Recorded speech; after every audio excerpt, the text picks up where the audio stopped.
de la cognición social y la teoría de la mente. Bueno, por acá está el giro fusiforme. El giro fusiforme es fundamental porque participa en ese reconocimiento facial. Al fin y al cabo, el reconocimiento facial es importantísimo para interpretar esas expresiones emocionales, esas pistas sociales, sobre todo de índole no verbal.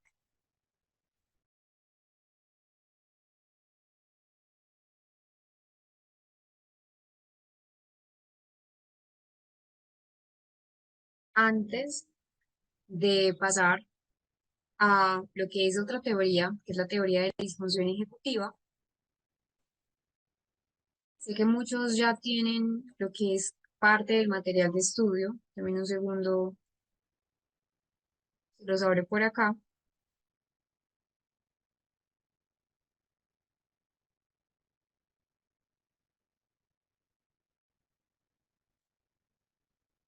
En el material de estudio, donde dice casos clínicos de autismo, pueden encontrar acá un informe basado principalmente en esa explicación de lo que es la teoría de la mente.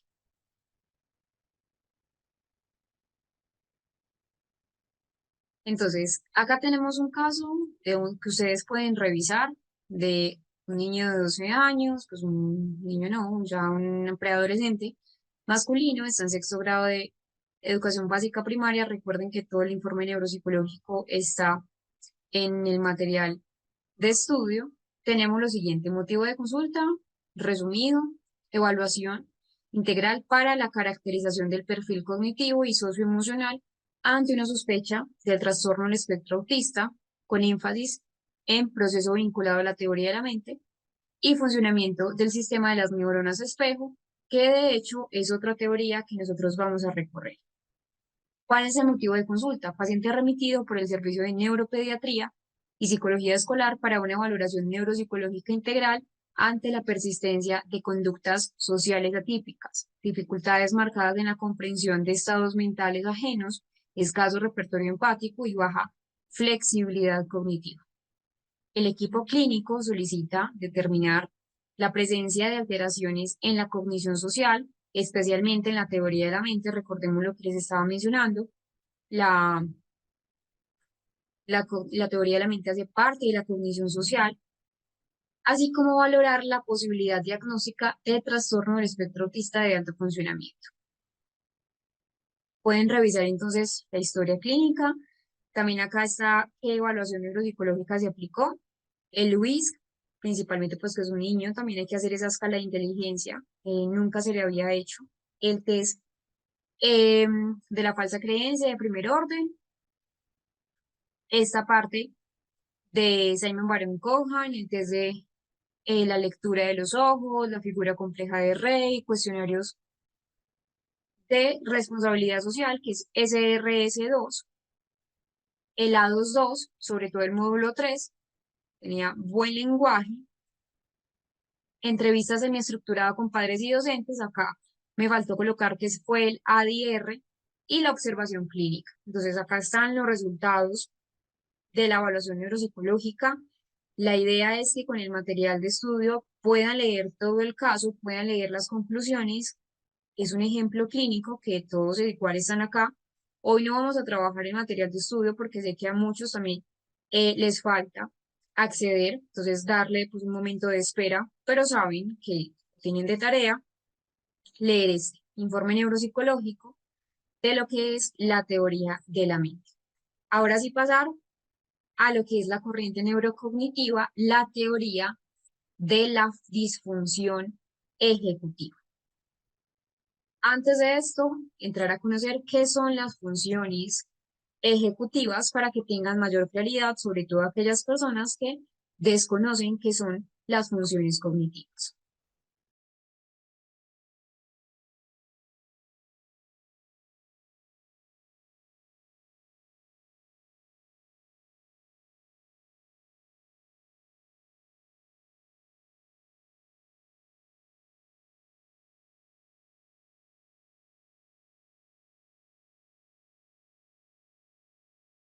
Morning.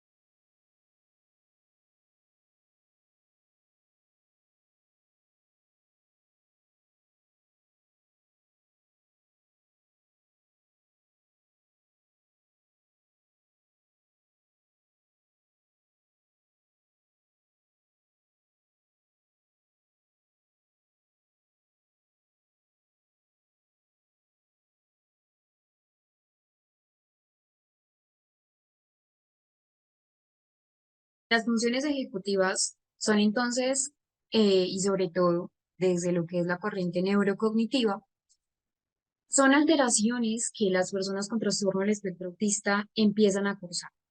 Hay una dificultad en esos procesos cognitivos básicos, pero sobre todo de alto nivel, porque las funciones ejecutivas son de alto nivel. Nosotros como tal, como seres humanos, tenemos muchas funciones ejecutivas. Esto va a explicar la conducta rígida, la conducta con estereotipias, la conducta impulsiva.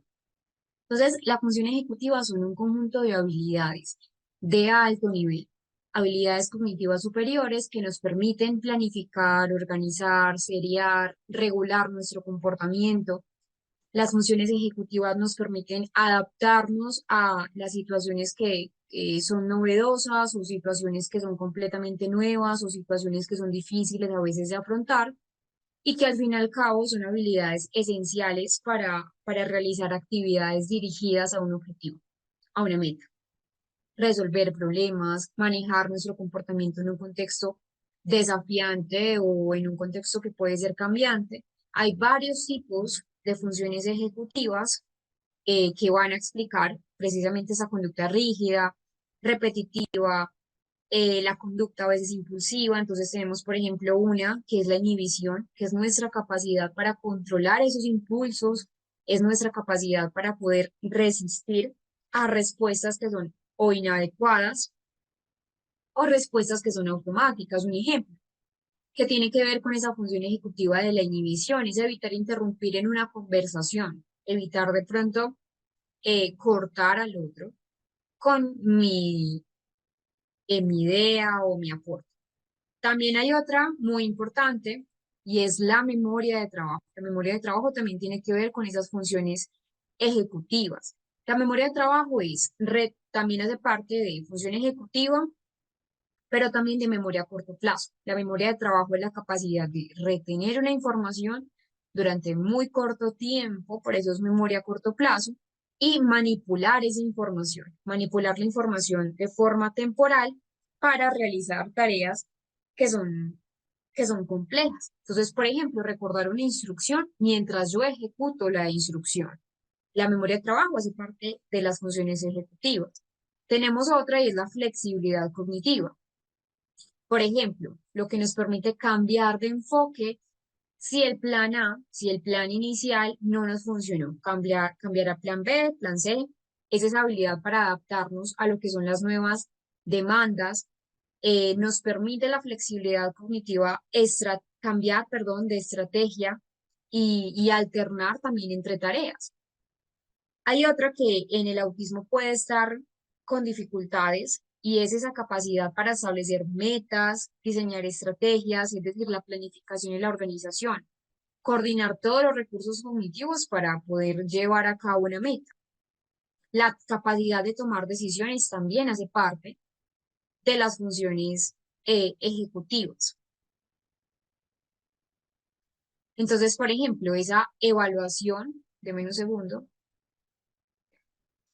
la toma de decisiones es evaluar cuáles opciones tengo, cuáles opciones son mejores, hacer un análisis también de esas consecuencias, hacer una selección de la mejor alternativa de un mango de alternativas. Entonces, decidir, por ejemplo, cómo intervenir o cómo invertir mi tiempo o recursos en una tarea. Hay otro que en el autismo también hay ciertas alteraciones y es la capacidad de supervisar las propias acciones, monitorización y autorregulación, es decir, saber o supervisar si mis acciones están alineadas con mis objetivos, poder identificar lo que son los errores, poder corregir los errores y en algunos casos la función ejecutiva o en algunos libros relacionados con el tema, hablan que la iniciativa también tiene que ver con funciones ejecutivas, es decir, esa capacidad para iniciar actividades de una forma voluntaria, de una forma que es autónoma, sin depender de un estímulo externo, entonces sin depender de pronto de que alguien te esté diciendo tienes que hacer, empezar a trabajar en una tarea antes, por ejemplo, de que alguien no lo recuerde. Entonces, la teoría de la difusión ejecutiva, bueno, antes de esto, mostrarles esta imagen. Para muchos creo que pues puede ser novedoso, igual también en el video lo estábamos viendo, cómo hay una región o tres regiones fundamentales que hacen parte de una región más grande, que es la región o la parte de la neuroanatomía de la función ejecutiva que tiene que ver con las regiones prefrontales del cerebro. Tenemos la corteza prefrontal dorsolateral, que está asociada con la planificación, con la capacidad de ser flexibles a nivel cognitivo, con la memoria de trabajo que les mencioné. La corteza orbitofrontal, acá también va a estar involucrada con esa regulación emocional y la capacidad de la persona de tomar decisiones eh, basados en recompensas o castigos sociales. Y la corteza cingulada anterior, que pues ahí en la pantalla no se ve, pero que está relacionada con monitorear el conflicto, la atención selectiva. Ahora sí, la teoría de la disfunción ejecutiva nos intenta explicar qué limitaciones, déficit en la organización, dificultades, por ejemplo, a la hora de secuenciar, a la hora de seriar, pasos para poder solucionar un problema, la flexibilidad cognitiva, acá me voy a ampliar a esta, entonces que de hecho es una de las áreas más afectadas en el trastorno del espectro, donde se va a manifestar como esa rigidez en ese pensamiento, una rigidez también en el comportamiento. Entonces acá, ¿qué tenemos? Una resistencia al cambio de forma variable, porque recordemos igual que también vamos a ver los tres niveles de apoyo que las personas con autismo necesitan. Y la flexibilidad cognitiva va a variar dependiendo de los niveles de apoyo, siendo más significativos o más severos en el nivel 3.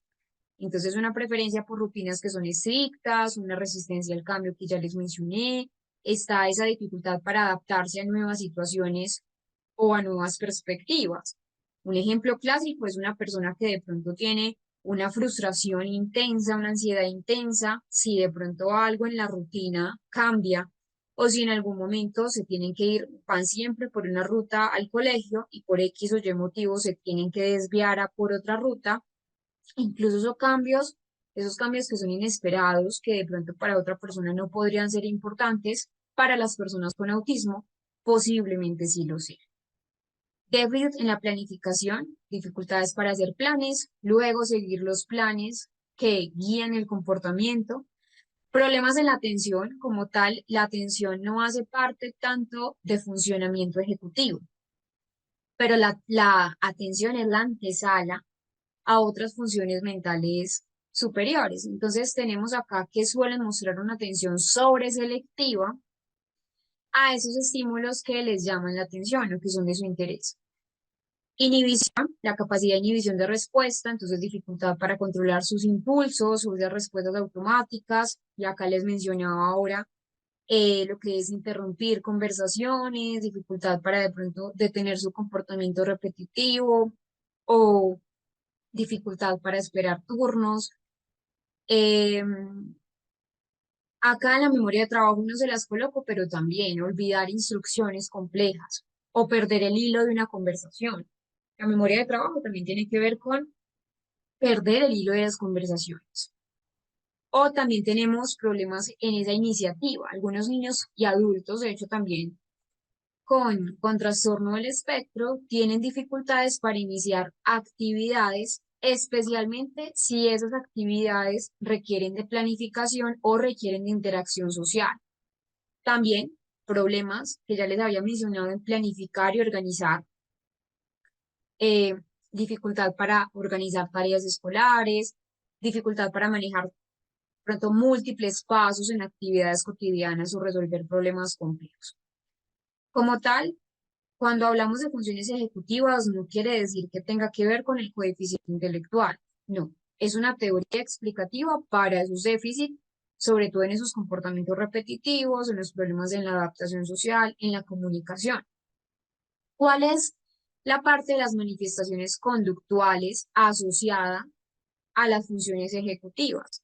Entonces, tenemos, por ejemplo, comportamientos repetitivos y las estereotipias, que es un reflejo claro de lo que es la rigidez cognitiva, es un reflejo claro de lo que es, por ejemplo, ese problema en la flexibilidad debido a que hay unas dificultades eh, de combinación entre inhibición y flexibilidad y autorregulación, van al fin y al cabo a tener problemas en las habilidades sociales. Porque esperar turnos, que es inhibir nuestro comportamiento, pues hace parte de unas normas sociales. Entonces, miren que tanto teoría de la mente, que fue la primera teoría explicativa que dimos, tanto esta teoría que es la de la disfunción ejecutiva, tienen vínculos, se van a relacionar, no están tan alejadas.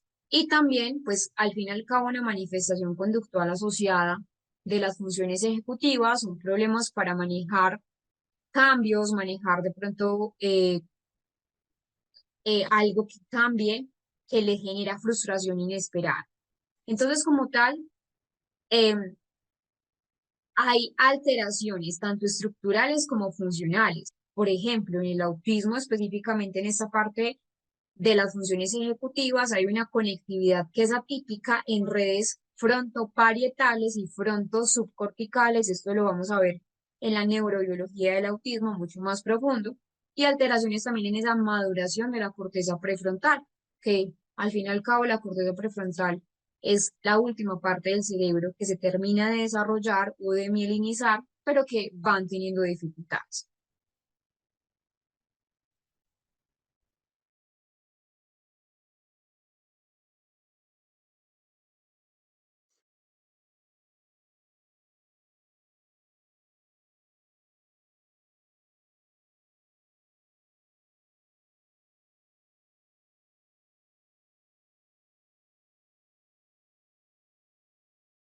Bueno, vamos a abrir un espacio para, para preguntas, dudas que les hayan quedado en los temas que hemos visto hasta ahora. Recuerden que después del descanso abrimos otro espacio para preguntas y preguntas que tengan relación con el tema para que sea algo organizado.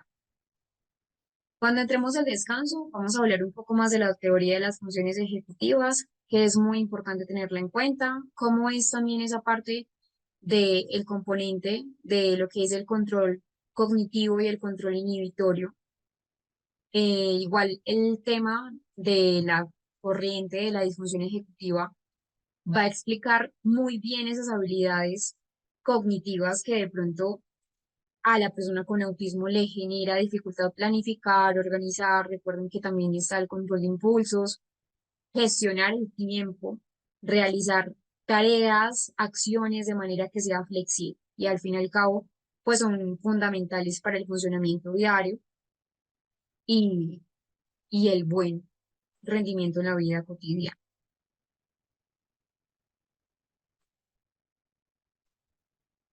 Bueno, por acá una pregunta.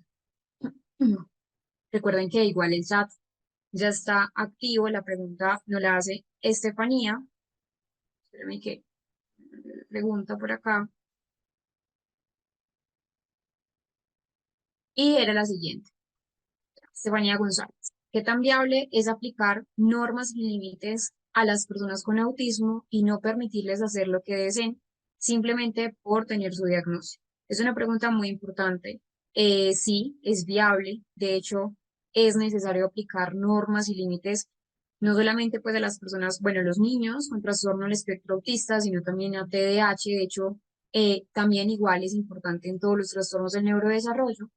Los límites y las normas son fundamentales, pero ¿cuál es la clave? La clave está en cómo se hace, cómo se dan o cómo se aplican esas normas y los límites. ¿Por qué va a ser importante? Al fin y al cabo, pues todos necesitamos una estructura, una previsibilidad, sobre todo en el autismo, donde ya vimos que requieren una estructura, requieren una previsibilidad, les afecta mucho el cambio, no es que ellos quieran que le afecte. En algún punto de pronto tuve una paciente, pues una mamá de una persona con autismo, el niño tenía 13 años y siempre le cambiaba la rutina. Ella no entendía por qué su niño estaba con dificultades de tricotilomanía, que pues por cierto está relacionado con esa parte de la ansiedad, no era considerado en el niño pues una estereotipia, porque no la tenía desde joven, desde niño. Y empezamos a evaluar y era que, claro, todos los días habían cosas diferentes, no había una previsibilidad, perdón. Entonces, es necesario ahí. Entonces, ayuda a esos límites y esas normas a las personas con autismo a sentirse segura. De hecho, también las normas favorecen esa autorregulación, favorecen la convivencia en general, la adaptación social, que es fundamental. Y cuando, por ejemplo, no se establecen límites, que pasa a veces que, bueno, o en el colegio o en el ámbito del diagnóstico en casa, de pronto no se lleva límites por excusa de pronto a, no, es que tiene autismo, entonces mejor no tener límites, va a llevar primero a una rigidez mucho más excesiva, va a llevar a conductas que son más desadaptativas o conductas incluso de riesgo y al fin y al cabo dificultades para integrarse en un entorno social. Y cuando me refiero al entorno social, no solo me refiero al entorno de la socialización con un par o con una persona diferente, sino también que en la sociedad tenemos normas implícitas y explícitas, esperar turnos, hacer filas, en todos los entornos tenemos es, normas y límites. ¿Qué no se debe hacer?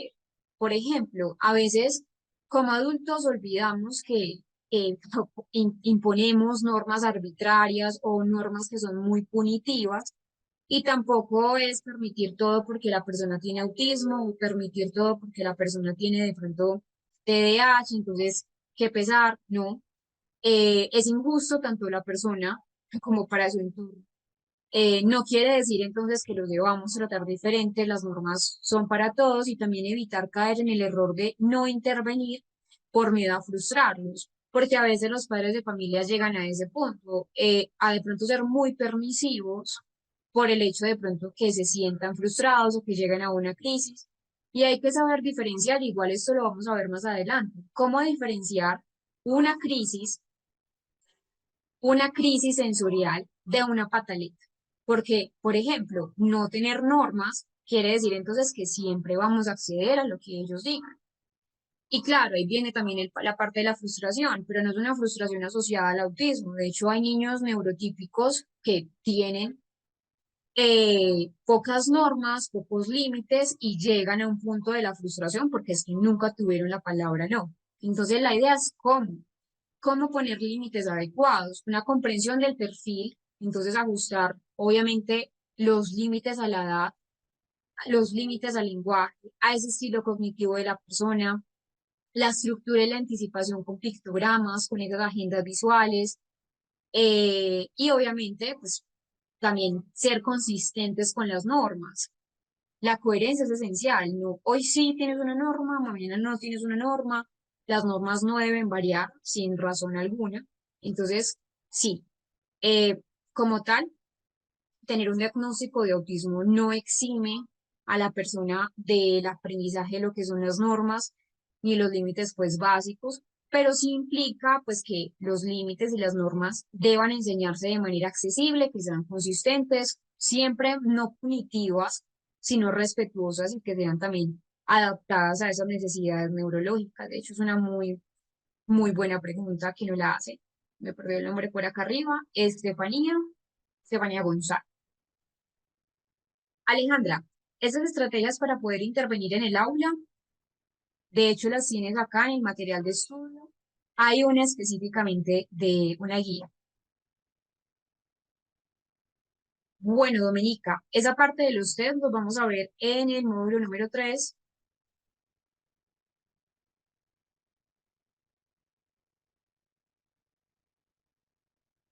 No, lo de la luna es completamente falso.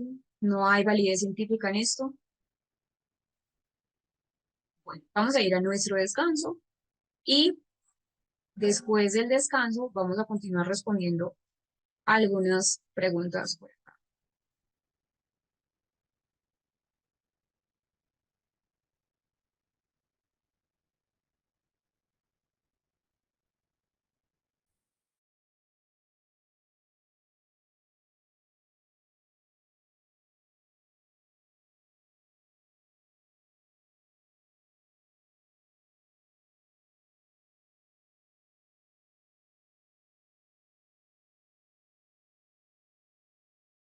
Morning.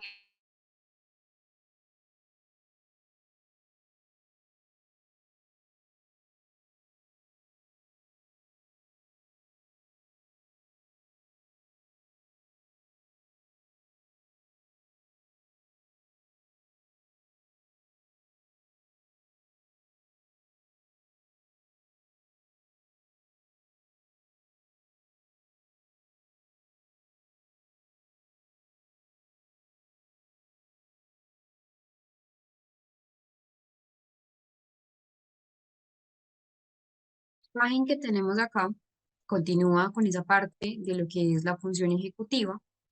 Tenemos entonces control inhibitorio y un control que es un control más cognitivo. La imagen nos muestra lo que son dos vistas del cerebro, lo que es la izquierda medial, derecha lateral, y destaca las áreas que pues, son las redes neuronales que van a participar en lo que es la función ejecutiva, el sistema ejecutivo, mecanismos que nos permiten planificar, regular, inhibir, todo lo que explicamos previamente a, a nuestro descanso. Entonces, ya sabemos que son los sistemas ejecutivos, son intrincados, son complejos, los usamos diariamente para todo, para resolver problemas, decisiones. La parte que ustedes ven en rojo, esa red es del control cognitivo, que se encarga de planificar, flexibilidad cognitiva, la capacidad de tomar decisiones. Tenemos varias regiones involucradas, la corteza prefrontal dorsolateral, que es esa parte pues, del eje central del razonamiento y la planificación, la corteza cingulada, donde en la corteza cingulada tenemos la capacidad de detectar errores, conflictos cognitivos, y lo que es la red azul, pues o morado, muchos lo ven en azul, otros lo ven en morado, yo lo veo en azul. Ahí tenemos esa capacidad de que es una red de control inhibitorio, toda esa red azul, de inhibir conductas que son automáticas, de poder regular nuestros impulsos, de poder controlar también toda esa atención, todo lo que es el control atencional está también allí. Como tal, recuerden que pues la atención no hace parte de la función ejecutiva, pero que igual se relaciona. Y acá hay regiones importantes, el área motora suplementaria, donde acá lo que hacemos es con esa área prepararnos, regular nuestros movimientos voluntarios y las respuestas que son de voluntario. Eh, la corteza prefrontal ventrolateral, donde lo que hacemos es inhibir respuestas que son irrelevantes. La corteza cingulada anterior, que se va a relacionar con esa regulación emocional y esa atención, y la corteza orbitofrontal, que ya de hecho habíamos hablado de ella, que evalúa esas consecuencias de las acciones y nos regula también esas conductas. En esas áreas, tanto en rojo como en azul, hay una interconexión que es funcional, es decir, las líneas punteadas en la imagen nos indican que esas conexiones entre varias áreas están. Y como las redes no trabajan de manera independiente, trabajan mancomunadamente para lograr coordinar esa ejecución de tareas complejas. Entonces, todo ese sistema ejecutivo no depende de una única región del cerebro, aunque sí predomina esa parte del control del prefrontal. Hay otras áreas que trabajan también en equipo para que pues podamos tener buena autorregulación, podamos adaptarnos en el entorno, tengamos un buen funcionamiento diario. Y al fin y al cabo, como vimos en el autismo y en el TDAH, de hecho también hay una teoría explicativa de la disfunción ejecutiva, del trastorno por déficit de atención y hiperactividad, que pues tenemos o podemos ver esas dificultades.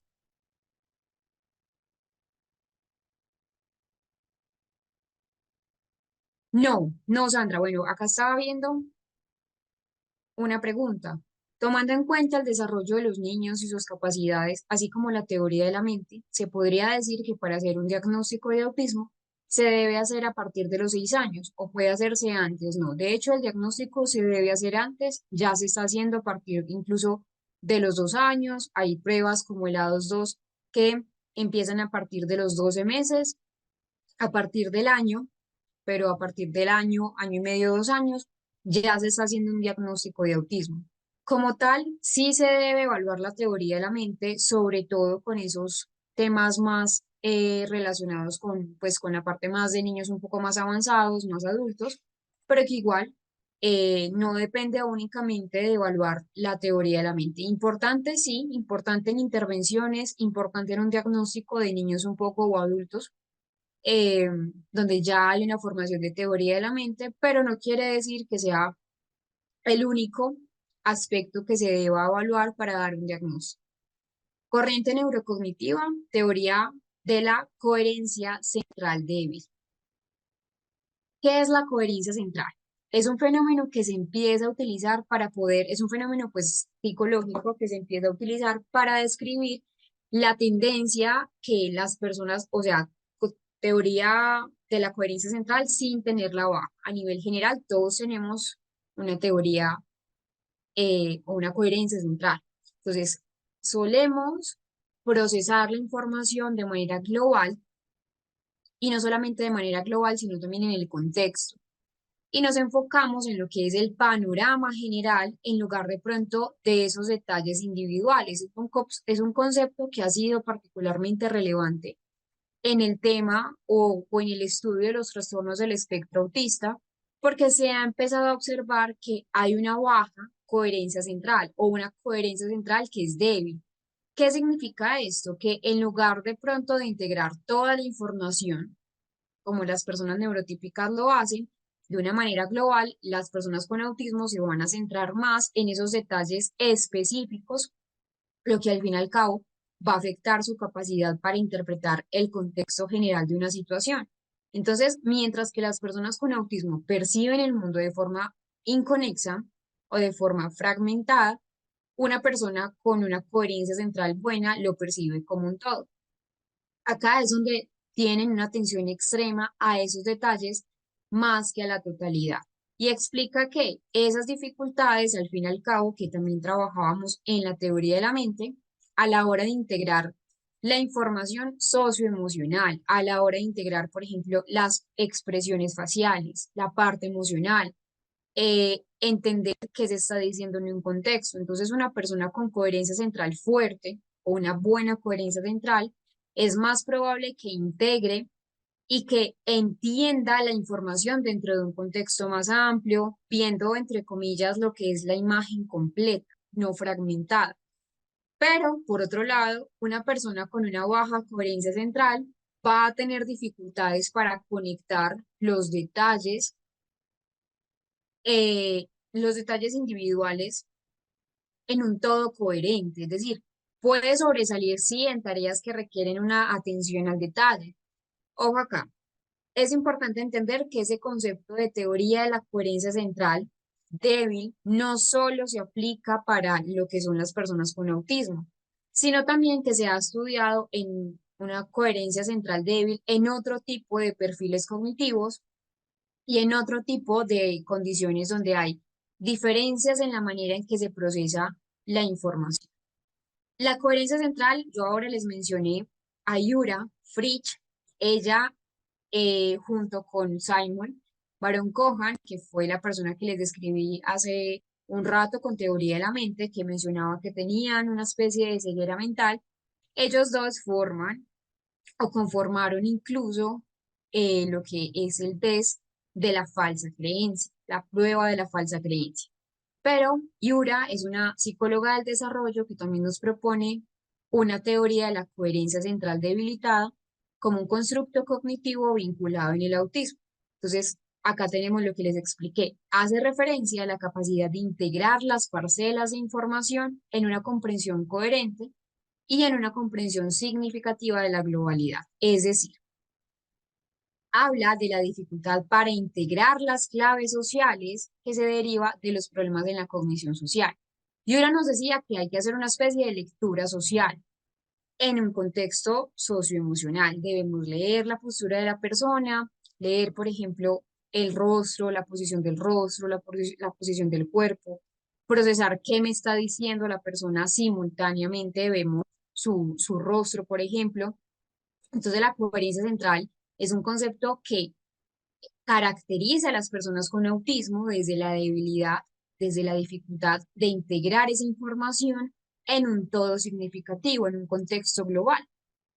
Entonces, hay unas características principales importantísimas acá en lo que es la coherencia central debilitada, y es, por ejemplo, una preferencia a ese procesamiento más de tipo local.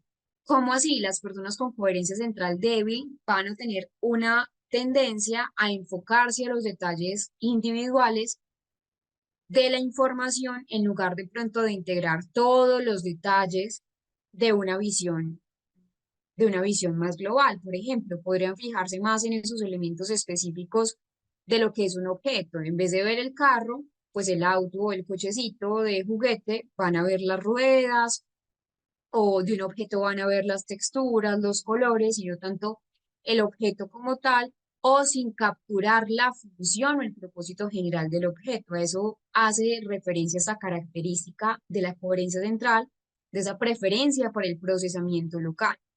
También empieza a explicar por qué muchas personas con autismo tienen dificultades para comprender em, lo que es el contexto, es decir, con la coherencia central necesitamos comprender el contexto. Entonces, claro, se va a manifestar en esas situaciones más de índole social, no captar lo que es el significado implícito de una conversación o, o no lograr interpretar de forma literal esas expresiones figurativas perdón, interpretar de forma literal lo que son las expresiones como el sarcasmo, como la parte del lenguaje figurado, también van a tener problemas para integrar la información que requiere al fin y al cabo de un contexto, esa comprensión, por ejemplo, de un cuento o la comprensión de una interpretación de una escena compleja. Pero no todo es debilidad, de hecho la coherencia central débil propone una gran tendencia que va a estar asociada con habilidades sobresalientes para esa atención al detalle, como áreas técnicas, como áreas de la programación, como el arte. No sé si ustedes han escuchado hablar alguna vez de Steven Wilshire, que de hecho es un artista, es británico. Él se destaca mucho por esa memoria eidética, que es la famosa memoria fotográfica, pero el término correcto es memoria eidética, donde con mucho lujo de detalle puede copiar lo que es una, pues un paisaje urbano y poderlo representar muy bien. De hecho, vamos a ver acá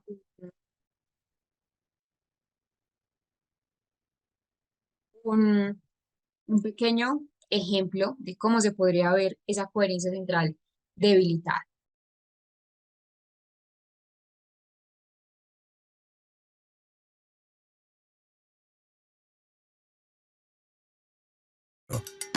Las calles,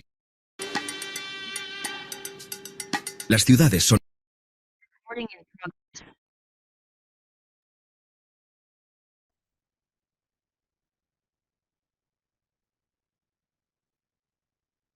En relación con el trastorno del espectro, lo que es la teoría de la coherencia central nos propone que las personas que están dentro del espectro tienden a procesar la información de una manera diferente. Es decir, es un estilo cognitivo que explica por qué son algunos de los síntomas nucleares del autismo, como las dificultades en la comunicación social, por ejemplo, interpretar el lenguaje figurativo, ser de pronto tan literales a la hora de comprender un discurso, lo que son los intereses restringidos y detallados, también explican acá eh, la coherencia central debilitada. Sin embargo, es muy importante señalar que no todas las personas con autismo presentan una coherencia central débil, ni todas las personas con coherencia central débil tienen autismo, que era lo que les mencionaba a ustedes. ¿Qué implica entender ese contexto social? ¿O qué requiere? Primero, captar el sentido más allá de la literalidad de las palabras. Si a una persona le dicen, es que tú tienes un corazón de oro, es entender que me están queriendo decir que es buena persona, que de pronto es una persona amable, amigable, dadivosa, pero una persona con autismo de pronto no lo va a trascender, no va a ver el sentido más allá de su literalidad y va a entender que realmente le están queriendo decir que tienen un corazón de oro.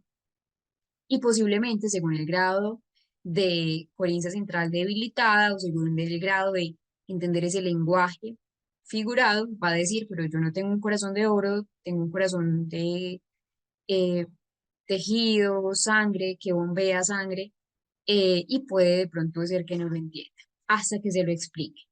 Identificar esas claves faciales en el interlocutor, como los microgestos, fruncir el ceño, eh, y también interpretar esa intencionalidad implícita del tono de la voz. Si a una persona, por ejemplo, sin tener de pronto una expresión facial, llega y nos habla de pronto con una mirada, con un ceño, pues semifruncido, pero sobre todo la intención está en el tono de la voz, en ese tono de la voz inmediatamente sabemos que es un tono de mandato o es un tono de molestia. ¿Por qué? Porque lo podemos integrar en el contexto. Incorporar experiencias y recuerdos tiene que ver porque en el autismo hay dificultades en esa memoria autobiográfica, dada esa coherencia central debilitada, es decir, ven el contexto fragmentado, entonces los recuerdos fragmentados se pueden recordar el color del vestido que llevaba la persona con la que salieron, pero muy posiblemente no recuerden qué fue todo el contexto. Esta frase, que ya les voy a explicar, o esta percepción desintegrada de la realidad genera una percepción muy básica de la realidad. Y esta frase que dice, los árboles no dejan ver el bosque, nos da un ejemplo muy claro de lo que es esa carencia, de esa falta de coherencia central. Al fin y al cabo, pues los árboles componen el bosque y al decir los árboles no me dejan ver el bosque, estoy entonces dando por sentado que cada árbol es fragmentado en un contexto a nivel general.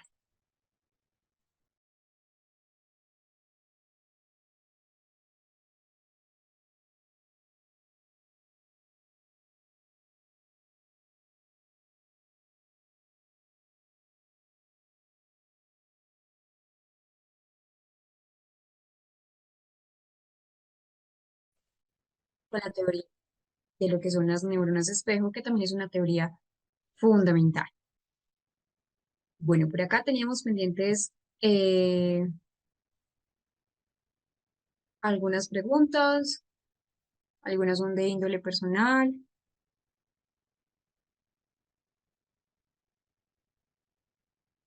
El comentario de Egmar me parece que las dice lo siguiente, me parece que las normas son muy importantes, más aún los límites, solo que deben hacerse de manera muy estratégica, totalmente de acuerdo, con mucho tacto y conocimiento respecto al diagnóstico del individuo, además tener información de su entorno social, familiar, escolar. Muy importante el aporte que nos hace ECMAR.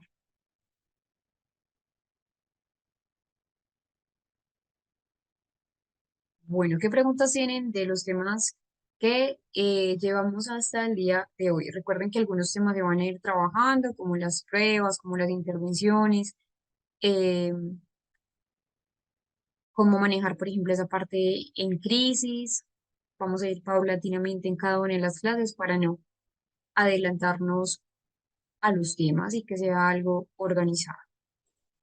Tienen entonces el chat abierto para que podamos hacer unas dos preguntas, tres preguntas para darle como tal resolución. La vez aparte de cómo controlar las crisis, las vamos a ver en el módulo número 3.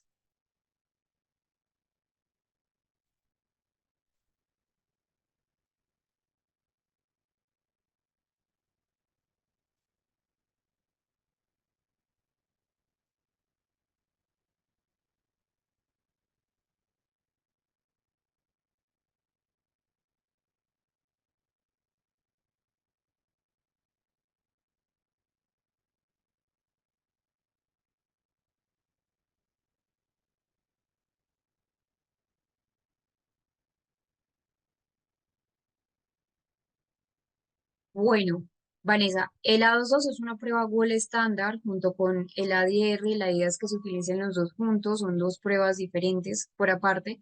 El ADR es una entrevista clínica semiestructurada y el A22 es una pues, prueba como tal, diagnóstica. La idea es que no solamente sean esos dos, que sí, son pruebas Gold estándar. Tú me preguntas sobre la sensibilidad o si de pronto se pueden equivocar.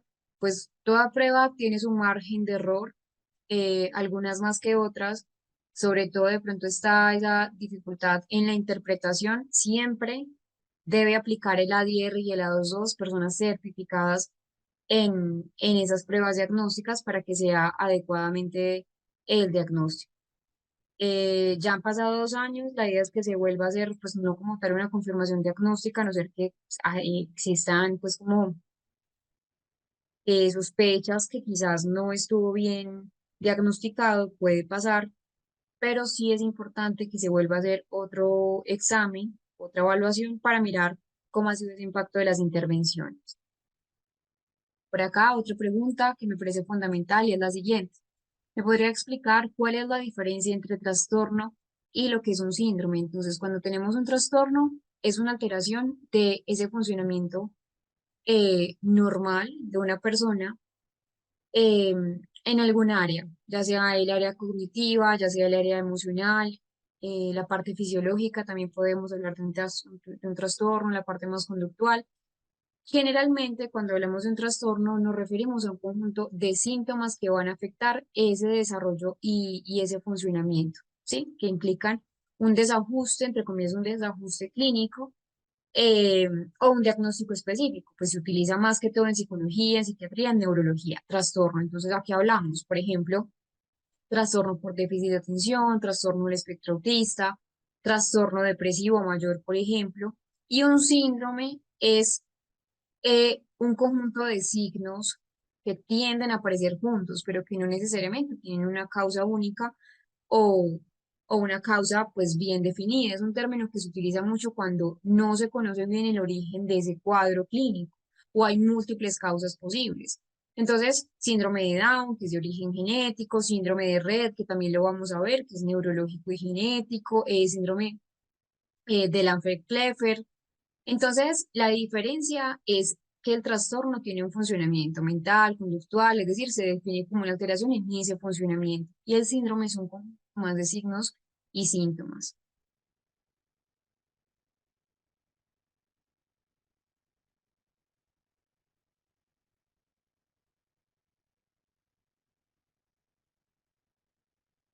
Bueno, vamos entonces a dejar acá y vamos a continuar el día de mañana con otra clase más. Recuerden que todas las clases las pueden ver en diferido, todas pueden ver las grabaciones y la importancia también de la certificación. Que estén muy bien, nos vemos nuevamente mañana.